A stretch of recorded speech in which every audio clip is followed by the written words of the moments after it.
Bismillahirrahmanirrahim. Assalamu alaikum, dear students.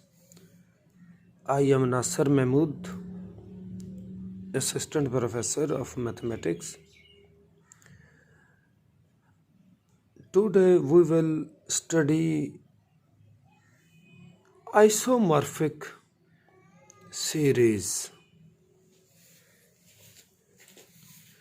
तो पहले हम नॉर्मल सीरीज़ को तफसील से पढ़ चुके हैं।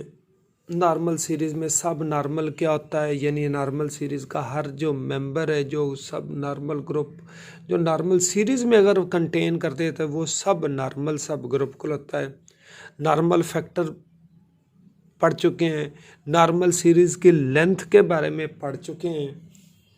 तो आज हम इन चीज़ों को स्टडीज़ करने के बाद हम आइसोमॉर्फिक सीरीज़ के बारे में पढ़ते हैं। पहले मैं डेफिनेशन कर देता हूँ कि आइसोमॉर्फिक सीरीज़ क्या है। Late G be A group then normal series, यानी कोई दो नॉर्मल सीरीज़, ज़्यादा भी हो सकती हैं, ये कम से कम दो तो उसकी नॉर्मल सीरीज़ होंगी, of G are isomorphic if their lengths are equal, यानी पहले नंबर पे उन दोनों की लेंथ इक्वल होनी चाहिए।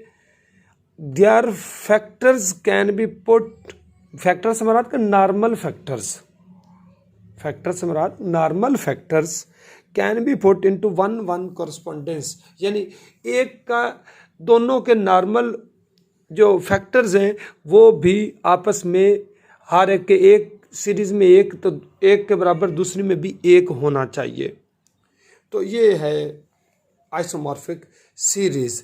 अब हम आइसोमॉर्फिक सीरीज़ की एक एग्जांपल से साबित करते हैं कि किसी ग्रुप की आइसोमॉर्फिक कोई दो सीरीज़ नॉर्मल सीरीज़ बनाते हैं और वो देखते हैं कि वो आइसोमॉर्फिक हैं तो किस तरह हैं। एग्जांपल है कि let G be a cyclic group generated by a such that a power 6 equal to 1 1 लिख लें या ई लिख लें, ये आपकी मर्ज़ी है। तो इसका मतलब कि जी के एलिमेंट्स हुए ई, ए स्क्वायर, ए पावर 3, ए पावर 4 और ए पावर 5। अब इसके जी के डिवाइज़र्स कौन से, एक जी का डिवाइज़र यानी 2 भी जी को डिवाइड करता है और 3 भी जी को डिवाइड करता है। तो इसका मतलब इसमें 2 आर्डर का भी एक सब ग्रुप है, इसमें 3 आर्डर का भी एक सब ग्रुप है। अगर 2 आर्डर का है तो 6 को 2 पे डिवाइड किया 3, तो एच एक सब ग्रुप लिया जिसका जनरेटर ए की पावर 3 हुआ, तो ए की पावर 6 ऑब्वियसली 1 या ई हुआ। तो इसका मतलब एच के एलिमेंट्स क्या हुए, ई और ए की पावर 3। एच का आर्डर क्या हुआ, 2 हुआ, यानी और के जो है जो 3 अगर डिवाइड करता है तो ए की पावर जी 6 को 3 पे डिवाइड किया ए स्क्वायर, तो इसके मतलब के का जनरेटर ए स्क्वायर हुआ, ए स्क्वायर की पावर 3 इक्वल टू 1 हुआ, तो इसके एलिमेंट्स ई ए स्क्वायर ए की पावर 4 हुए। ये उसके दो क्या हुए जी, सब ग्रुप्स हुए। ये जी बजाते खुद एक साइक्लिक और अबिलियन है। एवरी साइक्लिक और अबिलियन बजाते खुद भी वैसे नॉर्मल होता है। ये दोनों भी उसके साइक्लिक और अबिलियन है। ये दोनों बेसिकली जी के नॉर्मल ग्रुप्स हैं। एच भी नॉर्मल है जी में, के भी जी में नॉर्मल है। ये दोनों क्या हैं जी, अगर नॉर्मल हैं तो अगर एच की नॉर्मल सीरीज़ हम बनाएं तो जी को आपको पता है कि हम जी नॉट लिखते हैं। ये कंटेन करता है जी1 यहाँ पे एच हो गया, और ये कंटेन करता है जी2 आपको पता है वो ई है। क्या है जी, जी2 यहाँ पे ई है। ये आपकी एक नॉर्मल सीरीज़ बनी, एक आपकी नॉर्मल सीरीज़ बनी। दूसरी आपकी जो नॉर्मल सीरीज़ है वो के लिहाज से कि G equal to G not contains G one equal to K contains G two equal to E. कोई भी नॉर्मल सीरीज़ है वो आइडेंटिटी पे ख़त्म हो जाती है। तो ये दो नॉर्मल सीरीज़ हैं। इस नॉर्मल सीरीज़ में एलिमेंट्स कितने हैं जी, 3, जी1 जी2 या जी एच और ई कह ले, ये 3 है। 3 इसके सब नॉर्मल्स हैं। और उसकी लेंथ मैंने आपको फार्मूला बताया था कि सब नॉर्मल के में से एक माइनस कर दे तो वो उसकी क्या होती है, लेंथ होती है। और इसके भी 3 है, इसका भी फार्मूला के तहत एक इसमें कम करें तो इसकी लेंथ 2 हुई। या लेंथ का दूसरा डेफिनेशन ये थी कि नॉर्मल फैक्टर्स की तादाद उसकी लेंथ है। इसके नॉर्मल फैक्टर वैसे फॉर 1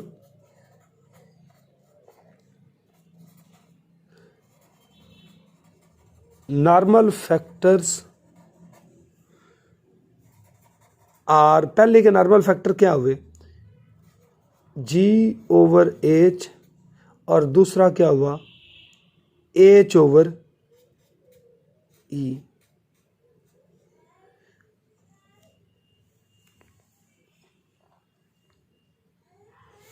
अब दूसरी के जो नॉर्मल फैक्टर्स हैं वो क्या हुए जी, G/K, G/K है ये, G/K और K/E,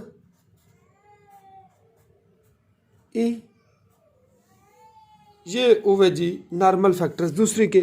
अब इसके भी नॉर्मल फैक्टर 2 हैं और इसके भी 2 हैं, दोनों के 2 हुए।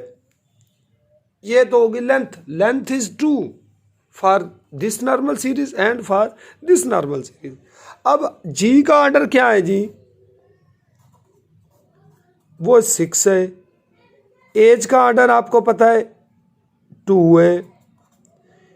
के का ऑर्डर आपको पता है वो 3 है। ये के का ऑर्डर है, ये इसका ऑर्डर क्या है जी 3।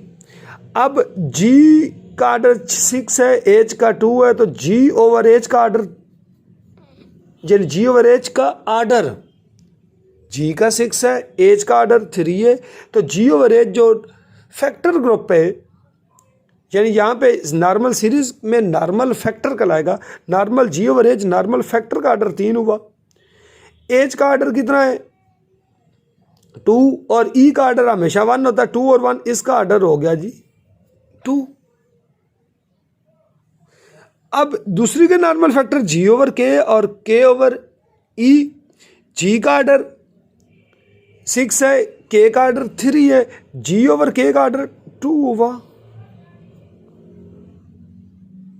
अब आ जाए, के का ऑर्डर 3 है और ई का 1 होता है, तो K/E का ऑर्डर 3/1 3 हो गया। K/E जो नॉर्मल फैक्टर की मैं बात कर रहा हूं, नॉर्मल फैक्टर K/E का ऑर्डर 3 हुआ। अच्छा, अब दोनों की लेंथ, इसकी भी 2 है, लेंथ इसकी भी 2 है। अब जरा देखें कि 1 और 2, 1 के ये 2 नॉर्मल फैक्टर थे, उसकी लेंथ 2 हुई, 2 के भी नॉर्मल फैक्टर 2 है, उसकी लेंथ 2 हुई। अब लेंथ सेम होनी चाहिए, डेफिनेशन ये, और दूसरे नंबर पे क्या होना चाहिए, कोरस्पोंडेंस, यानी ये दोनों इक्वल भी होने चाहिए। 2 ये नॉर्मल फैक्टर, ये 2 ये, दोनों को आपस में भी तो एक, इसका हर नॉर्मल फैक्टर इसके एक के एक इधर से एक इधर से बराबर हो जाए, एक इधर से एक इधर से बराबर। अब G/H जो है ये, यानी पहले लिख लें, लेंथ ऑफ 1 एंड 2, यानी ये जो 1 है ये आपकी नॉर्मल सीरीज 2 थी, इज सेम, दैट इज दोनों की लेंथ 2 2 होगी। अगेन ये तो पहला डेफिनेशन का हिस्सा हुआ। अब देखें G/H का क्या ऑर्डर है नॉर्मल फैक्टर का 3, इधर K/A का ऑर्डर भी तो 3 ही है ना, यानी G/H is isomorphic to K/E, यानी इसका एक ये नॉर्मल फैक्टर इसके बराबर भी हो गया या आइसोमॉर्फिक। अब H/E का ऑर्डर 2 है, G/K का ऑर्डर भी 2 है, और क्या है, यानी G/K ये किसके आइसोमॉर्फिक हो गया, इसका ऑर्डर 2 है, तो इधर H/E का ऑर्डर भी तो 2 हो गया। अब देखें इस ग्रुप की जो नॉर्मल सीरीज आपने ये दो बनाई है, दोनों की लेंथ 2 है और दोनों के ये आपने फैक्टर नॉर्मल फैक्टर बना दिए। अब ये इसके बराबर हो गया, ये इसके बराबर हो गया, इसका मतलब 1 1 कॉरस्पॉन्डेंस भी इसके नॉर्मल फैक्टर्स में आ चुकी है। तो डेफिनेशन भी तो यही थी ना कि दो नॉर्मल सीरीज का भी इक्वल होती हैं जब उनकी लेंथ बराबर हो और उनमें 1 1 कॉरस्पॉन्डेंस आ जाए। तो ये 1 1 कॉरस्पॉन्डेंस भी आपने बना दिए। इसका ये मतलब हुआ कि 1 and 2 आर आइसोमॉर्फिक। तो ये आइसोमॉर्फिक की एक मैंने आपको एग्जांपल बता दी है। Thank you.